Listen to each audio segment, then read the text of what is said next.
Channel অভিজ্ঞতালৈ আপোনালোকক স্বাগতম জনাইছোঁ। এতিয়া কোভিড পৰিস্থিতিৰ কাৰণে গোটেই অসমখনতে নহয় ভাৰততে সেমি লকডাউন চলি আছে। গতিকে আপোনালোক নিশ্চয় সকলোবোৰ ঘৰতে আছে আৰু কুশলে আছে। আজি মই আপোনালোকক এটা নতুন বস্তু বনাই দেখুৱাব খুজিছোঁ। মোৰ কেইবাখনো পুৰণা অলপ শাৰী আছিলে। আপোনালোকৰো নিশ্চয় তেনেকৈ শাৰী থাকে, কিন্তু শাৰীকেইখনৰ মোৰ পাৰিটো বৰ পচন্দৰ। সেইকাৰণে মই ভাবিলোঁ সেই শাৰীৰ পাৰিকেইটা লৈ পেলাই মই কিবা এটা নতুন বস্তু বনাম। কাৰণ শাৰীকেইখন পিন্ধি এতিয়া মোৰ ক'তো ওলাই যাবলৈও নাই। সেইটোকে ভাবি পেলাই এতিয়া মই ভাবিলোঁ যে এটা নতুন বস্তু বনাই আপোনালোকৰ আগত দেখুৱাম। আহকচোন চাওঁ কি বনাম। চাওকচোন মোৰ এই শাৰীকেইখনৰ আঁচলকেইটা ইমান ধুনীয়া।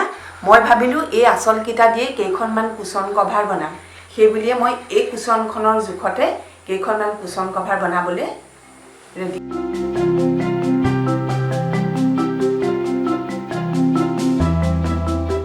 মই এতিয়া এইখন কুশ্বনৰ জোখতে জুখি ল'লোঁ, কিন্তু মই চাৰিও ছাইডটোত 1 ইঞ্চিকৈ বহাব লাগিব। মই চিলোৱাত সুমুৱাব লাগিব যে সেইটো কাৰণে।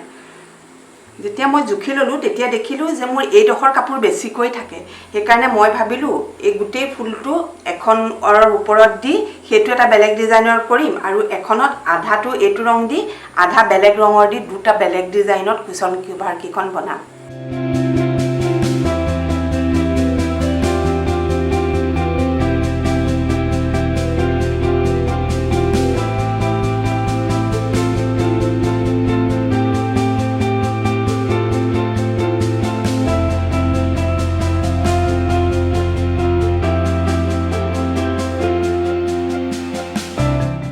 মই আপোনালোকক কৈছিলোঁ যে এখন সম্পূৰ্ণ ফুল থকা কুশ্বন বনাম। এইখন সম্পূৰ্ণ ফুল থকা কুশ্বন হ'ল। এতিয়া মই আধা প্লেইন আৰু আধা ফুল থকা কুশ্বন কভাৰখন বনাম। এয়া চাওক, মোৰ দ্বিতীয় কুশ্বনখনো চিলোৱা প্ৰায় শেষ হৈছে। আধাডোখৰ ডিজাইন থকা দিছোঁ আৰু আধাডোখৰ একেবাৰে প্লেইন কাপোৰ দিছোঁ। এইটো কফি ৰঙৰ কাপোৰ। ইয়াৰ লগত এইটো এনেকৈ কৰিতে জইনটো জিলিকি গৈছে। সেইকাৰণে মোৰ ভাল লগা নাই। মই ভাবিলোঁ তাৰ ওপৰত এটা ডিজাইন কৰি দিওঁ। সেইকাৰণে মই এনেকুৱাকৈ চাৰিচুকীয়াকৈ পাৰিকেইডোখৰমান কাটি ল'লোঁ। এতিয়া এই পাৰিকেইডোখৰে মই অকণমান ডিজাইন কৰি ইয়াত দি দিম।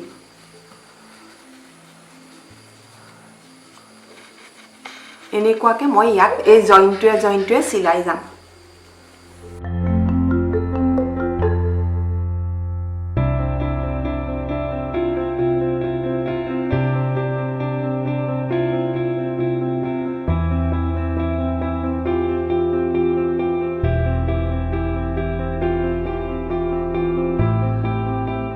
এয়া মোৰ এয়া কুশ্বনকেইখন হৈ গ'ল। এখনত এয়া দেখিছে আপোনালোকে সম্পূৰ্ণ ডিজাইন আছে, আৰু আনখনত আপোনাৰ আধা ডিজাইন আৰু আধা প্লেইন দিছোঁ।